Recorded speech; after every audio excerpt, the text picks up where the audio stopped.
Обильные осадки привели к росту уровня воды в реках, что привело к подтоплению. Давайте поговорим об этом сегодня в программе «Интервью». Здравствуйте. Я представляю гостя в студии. Ильгиз Фарахов, заместитель начальника аварийно-спасательной службы Госкомитета Республики Башкортостан по чрезвычайным ситуациям. Ильгиз Тагирович, здравствуйте. Здравствуйте. Итак, были очень неспокойные выходные, которые начались еще в четверг, в пятницу. Прошлой недели преподнесла нам сюрпризы. Мы, журналисты, называем такую погоду аномальной. Но все-таки к специалистам адресую вопрос, действительно ли это аномальные дожди для республики? Для нашей территории это действительно были аномальные осадки. Есть федеральный закон, регламентирующий уровень принятия решений на чрезвычайную ситуацию. Там предусмотрено, что выпадение осадков более 45 миллиметров в час считается чрезвычайной ситуацией.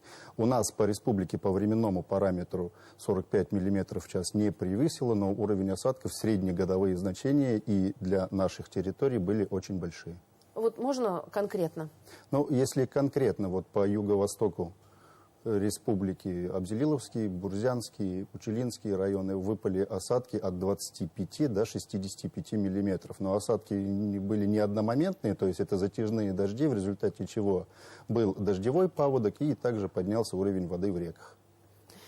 Ильгиз Тагирович, расскажите, в каких районах были потоплены территории, насколько был серьезен масштаб? С четверга по воскресенье нам поступали сообщения из Белорецкого района, Бурзянского района, Абзелиловского, Учелинского, Салаватского и Куйыргазинского районов.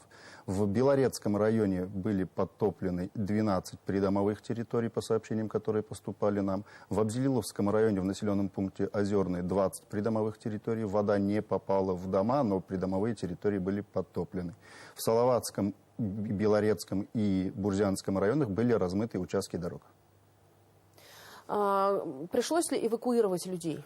Спасатели Государственного комитета Республики Башкортостан по чрезвычайным ситуациям реагировали на сообщения. В Бурзянском районе были эвакуированы туристы из населенного пункта Сайраново, где в результате дождевого паводка размыло участок дороги.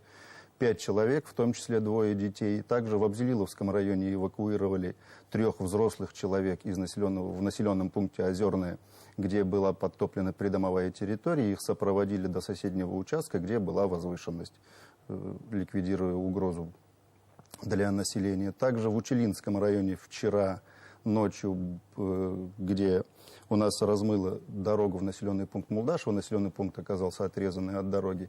В ночное время эвакуировали семью, в том числе там был 9-летний ребенок с хронической болезнью. Там потребовалась помощь медиков, спасатели переправили через организованную переправу семью с ребенком, передали сотрудникам скорой медицинской помощи. Все обошлось благополучно, от госпитализации не потребовалось.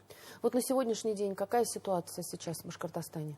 Сейчас в республике, по данным гидропостов, у нас наблюдается рост воды в реке Ай, в Месигутово-Дуванского района. Там за сутки вода выросла на 97 сантиметров. Также на той же реке вблизи населенного пункта Большеустекинского и Мечетлинского района вода выросла на 84 сантиметра. В городе Уфа в районе монумента Дружбы зафиксирован подъем воды на 88 сантиметров. И на реке Белой в Куйыргазинском районе уровень воды поднялся на 89 сантиметров. То есть осадки продолжаются, уровень воды поднимается. На ближайшие дни какой прогноз погоды, чего ждут спасатели? По данным Башгидромета, 29 июля мы ожидаем кратковременные дожди, грозы, в результате чего также будет подъем уровня воды в реках. Насколько эти показатели, мы уже с вами обсуждали, аномальные, но насколько они, может быть, критичны? Вы сейчас говорите, практически на метр, если округлить уж. Есть параметры, когда вода поднимается, река выходит за пойму. Сейчас до уровня поймы вода еще не поднимается. В низменных участках зафиксированы выходы воды, небольшие подтопления. Ильгиз Тагирович, как вообще в целом организован процесс именно работы спасателей, как осуществляются эти работы? Готовы ли мы были вообще к таким ситуациям?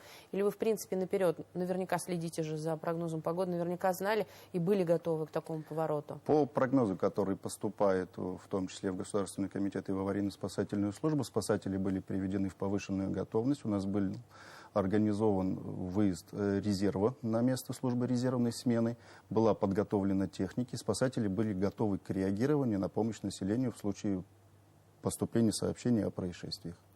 Сотрудники МЧС рекомендовали вот именно в эти дни воздержаться от дальних поездок, потому что были и сильные порывы ветра, и обильные дожди, но при этом говорили о том, что лучше воздержаться от сплавов. Почему? И все ли последователи этой рекомендации? Потому что лично я видела, что все-таки кто-то решил продолжить свое рискованное путешествие. Ну, по туристам действительно была рекомендация еще в четверг об ограничении выезда и пересмотрении маршрута. К примеру, опять же, если заговорим про сплавы. В результате подъема уровня воды речка, которая до этого текла спокойно, может превратиться в скоростную. Для примера, река Белая в Бурзянском районе. Вчера поступило сообщение, что в Бурзянском районе во время сплава туристов 45, по-моему, человек, могу ошибаться, один из них выпал за борт и утонул. Если эта река в обычное время, в обычное лето спокойная и тихая, то здесь из-за поднятия уровня воды скорость реки прибавилась, там пороги, повороты, но это очень тяжело для неподготовленного человека. Рекомендации о воздержании от выездов, они все равно сохраняются. Вы сейчас просто ужасающую цифру назвали, то есть у полусотни людей не возникла мысли, что это может быть опасно? К сожалению, да, туристы — это особая каста, которые любят экстрим, и для них такая погода — это в первую очередь новые впечатления. Ограничить выезд туристов на законодательном уровне, запретить мы им не можем. Только рекомендации. Ильгиз Тагирович, и если вернемся к утренней сводке по районам, можно сказать, что вот вы говорили в Абзелиловском районе, в Белорецком районе, Учелинском, можно сказать, что сейчас там ситуация стабилизировалась как-то или нет? В Абзелиловском районе ситуация стабилизировалась, там продолжают дежурить наши сотрудники. По состоянию, насколько я знаю, на утро остаются подтопленными 3 придомовые территории, то есть угрозы населению нет. Остается критическая ситуация в Учелинском районе, где населенный пункт Мулдашева до сих пор отрезан от дороги. Там продолжают дежурить спасатели. В Салаватском районе населенный пункт село Малаяс. Там спасатели дежурят в связи с повышением уровня воды в реке Юрюзань и угрозой подтопления дорог. И утром уже поступило сообщение, населенный пункт Багульчак Куйыргазинского района. Там из-за повышения уровня воды в реке Белая произошел перелив воды через автодорогу. Есть объезд этого участка, но спасатели там выехали на дежурство для оказания помощи населению. Мы уже с вами понимаем, да, что, вернее, мы, как и я, и телезрители, что поднимается уровень воды в реках и подтапливает территорию. А как потом приводят в порядок эти территории? Вот каким образом ждут, пока вода уйдет, или подкопы еще что-то делают? Но для устранения критических ситуаций, для недопущения чрезвычайных ситуаций производят порыв, прокапывают дамбы, чтобы вода ушла. И после того, как обстановка стабилизируется, ну, в нашей ситуации, если дожди прекратятся и вода спадет, там уже силами местных администраций, в том числе муниципальных районов, восстанавливаются участки дороги. Если дорога принадлежит управлению дорожного хозяйства республики, то это делается за счет республиканского бюджета. Если это межмуниципальная или местная дорога, то силами администрации. И на ближайшие дни. На прошлой неделе синоптики говорили о том, что к середине недели осадки должны уменьшиться и должно потеплеть в республике. Вот, но понятно, что прогноз может меняться. Какой сейчас прогноз? Более, может быть, точный от вас? Более точного прогноза не будет. Мы тоже получаем прогноз от Башгидромета, но на этой неделе, даже с учетом сегодняшнего дня, у нас ожидается среднесуточная температура ниже, чем в прошлом году была, плюс осадки. Тут воздействие различных циклонов, которые у нас же Уральские горы, над Уральскими горами циклон застревает и объединяется с любым другим циклоном. И эти осадки пока не выльются, дождь не уйдет. То есть в ближайшие дни дождь все-таки продолжится? По данным, которые есть у нас, да.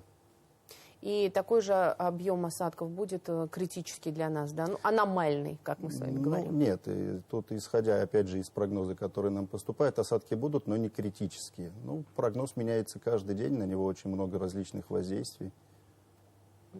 Ильгиз Тагирович, как продолжат работу спасатели в эти дни? Уже есть режим, наверное, повышенной готовности? Так точно, да, остается режим повышенной готовности. Спасатели усилены как людьми, так и техникой, готовы к выездам. У нас одновременно дежурит в каждом зонально-поисково-спасательном отряде 2 смены, готовые к реагированию.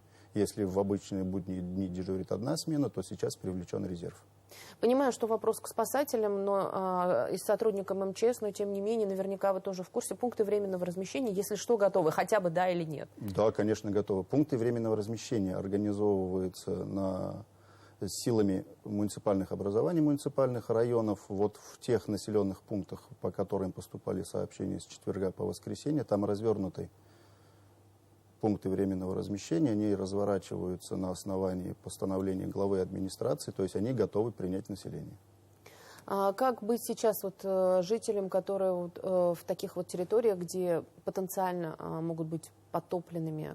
Как, может быть, документы какие-то собрать, еще что-то? Такой небольшой алгоритм действий. Небольшой алгоритм. Это в первую очередь должны быть в готовности, мы говорим тревожный чемодан, но должен быть в готовности документы, средства первой необходимости для быстрой эвакуации, если вдруг произойдет чрезвычайная ситуация.